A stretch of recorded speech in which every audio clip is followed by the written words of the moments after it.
Hello students, I am Manisha Joshi. Our today's topic is cooling towers.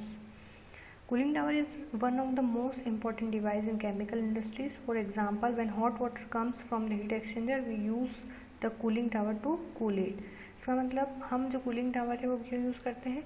गर्म पानी को ठंडा करने के लिए हम कूलिंग टावर का यूज़ करते हैं. Where cooling tower used in power station, oil refineries, petrochemical plants, natural gas plants. Cooling water is continuously circulated through heat exchangers to absorb heat from process material and machineries. Continuation में जो hot water use होता रहता है उसी को हम ठंडा करने के लिए कूलिंग टावर का यूज़ करते हैं. कैसे काम करता है? यहाँ पर आप ये डायग्राम देख रहे हैं. यहाँ पर ये जो स्ट्रक्चर बना हुआ है इसमें यहाँ से ये जो पाइप है यहाँ से हॉट वाटर आपका आता है और डाउनवर्ड डायरेक्शन में गिरता है. यहाँ पर नोजल्स लगी होती है, नोजल से स्प्रे होता है. यहाँ पर नीचे की साइड ये जो स्पेस है यहाँ से जो एटमॉस्फेरिक एयर होती है ये यहाँ अंदर आती है सिस्टम में और अपर डायरेक्शन में मूव करती है ड्यू टू डेंसिटी डिफरेंस. यहाँ पर ये जो पानी है ये और ये एयर दोनों एक दूसरे के संपर्क में आते हैं, कांटेक्ट में आते हैं और हीट एक्सचेंज करते हैं. ये जो एयर थी ये अपनी हॉट वाटर की हीट को ले लेती है और इसके टेम्परेचर को कम कर देती है और एयर जो है वो वार्म हो जाती है और ये गर्म हवा जो है वो ऊपर की ओर बढ़ने लगती है, ऊपर की ओर मूव करती है घनत्व में चेंज के कारण. तो ये जो पानी है ठंडा होके और डाउनवर्ड डायरेक्शन में आता है, यहाँ पर कोल्ड वाटर मिलता है और इसको हम कोल्ड वाटर को बाहर ले लेते हैं. ये सिंपल सी प्रोसेस है. अब यहाँ पर लगा हुआ है फैन. ये फैन क्या करेगा?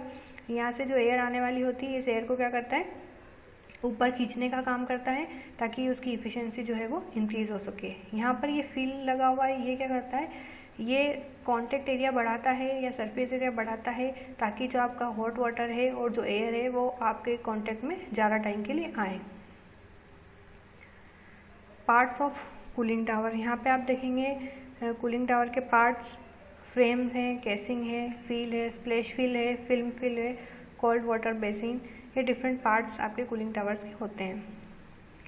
फील जो होता है ये यहाँ पर आपने अभी देखा था, ये जो है आपके आप कॉन्टेक्ट होता है उन कॉन्टेक्ट को इंक्रीज करने के लिए बनाते हैं आपके हॉट वाटर और एयर के कॉन्टेक्ट को बढ़ाने के लिए. और मोस्टली जो होते हैं वो प्लास्टिक और वुड के बने होते हैं. ये आपका हीट ट्रांसफ़र को मैक्सिमाइज करते हैं वाटर और एयर के कॉन्टेक्ट को बढ़ा के. कैन भी स्प्लैश और फिल्म टाइप के अलग अलग हो सकते हैं. स्प्लैश फील हो सकते हैं, waterfall, successively layers of horizontal splash bars. ये सक्सेसिवली लेयर्स यहाँ पर हमको दिख रही होगी. Breaking into smaller droplets while also wetting the fill surface. यहाँ पर ड्रिफ्ट एलिमिनेटर्स होते हैं. ये जो ड्रिफ्ट एलिमिनेटर्स होते हैं ये क्या काम करते हैं? आपकी जो ड्रॉपलेट्स बनती है, जो भाप बनती है, इनको एटमॉस्फेयर में जाने से रोकते हैं ताकि वो ठंडा होके और वापस नीचे आपकी गिर जाए. एयर इनलेट होती है, यहाँ पर लोअर्स होते हैं. नोजल्स जो होती है वो स्प्रे करने का काम करती है. फैंस जो होते हैं वो आपके एयर को सक करने का काम करते हैं ताकि इफिशियंसी को बढ़ा सकें. कूलिंग टावर के जो मटेरियल्स होते हैं वो वुड होता है. जो वुड होता है उससे हम फ्रेम बनाते हैं, केसिंग, लॉर्ड्स, फील, कोल्ड वाटर बेसिन, ये सारी चीज़ें बनाती हैं और हम कंक्रीट से भी बनाते हैं. गैल्वेनाइज्ड स्टील यूज़ करते हैं हम, वेरियस ग्रेड्स ऑफ स्टील यहाँ पर यूज़ करते हैं. फाइबर ग्लास यूज़ करते हैं, कंक्रीट यूज़ करते हैं, एल्यूमिनियम और various types of plastics for some components.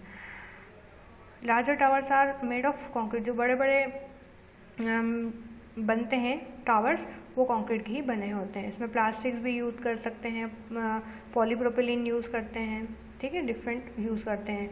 और plastics are also find wide use in nozzle material में हम इसको यूज़ करते हैं. अब जो कूलिंग टावर है वो कितने टाइप से हैं हम देखते हैं इसका क्लासिफिकेशन. तो कूलिंग टावर जो हैं वो अगर ब्रॉडली क्लासीफाई तो दो होते हैं, नेचुरल ड्राफ्ट होते हैं और मैकेनिकल ड्राफ्ट होते हैं. तो अगर हम पहले मैकेनिकल ड्राफ्ट देंगे तो मैकेनिकल ड्राफ्ट जो कूलिंग टावर्स होते हैं वो डिफरेंट टाइप से हम क्लासीफाई करते हैं. जैसे काउंटर फ्लो है, काउंटर फ्लो फोर्स्ड भी है और इंड्यूस्ड भी है. अभी हम देखेंगे आगे कि फोर्स में क्या होता है, इंड्यूस्ड में क्या होता है. और इसका थर्ड पार्ट है क्रॉस फ्लो. तो हम देखते हैं क्रॉस फ्लो. क्रॉस फ्लो में यहाँ पे आप डायग्राम देख रहे होंगे. जो आपका हॉट वाटर होता है वो यहाँ ऊपर से डाउनवर्ड डायरेक्शन में आ रहा होता है और जो आपकी ड्राई एयर है वो इसके परपेंडिकुलर डायरेक्शन में अंदर की साइड आ रही होती है। तो ये जो है ये परपेंडिकुलर एक दूसरे के होते हैं, लंबवत होते हैं, तो इसको हम बोलते हैं क्रॉस फ्लो।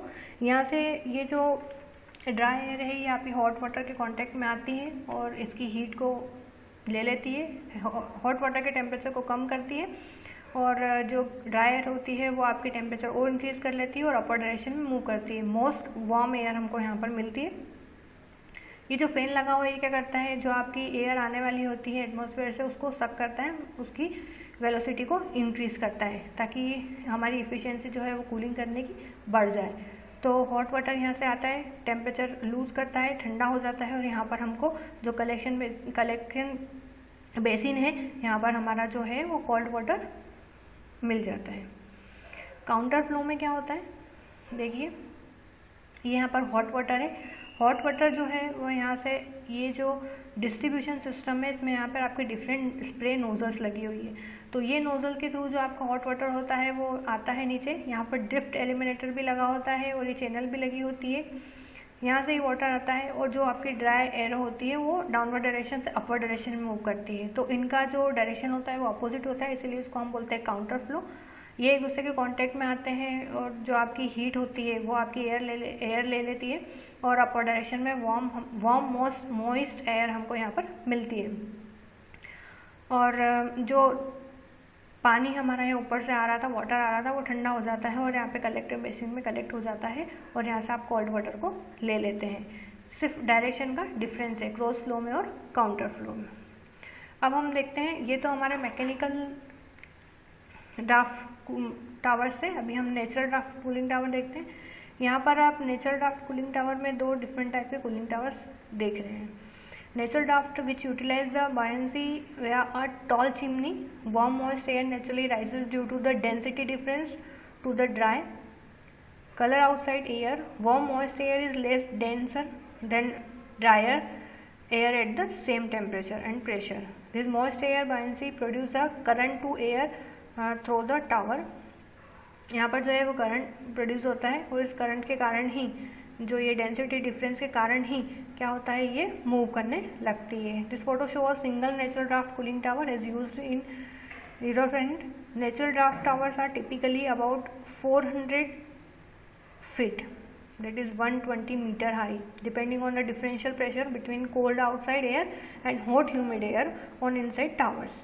यहाँ पर आपको देखा हो ना, यहाँ पर कोई फैन लगा हुआ है ना यहाँ पर कोई फैन लगा हुआ है। ड्यू टू डेंसिटी डिफरेंस के कारण ही, घनत्व में अंतर के कारण ही जो एयर है वो ऊपर की ओर मूव करती है। यहाँ पर दोनों बताए गए हैं आपको कि जो गर्म पानी था वो यहाँ पर आ रहा है और यहाँ से जो हवा थी वो ऊपर की डायरेक्शन में जा रही थी, ये काउंटर फ्लो है।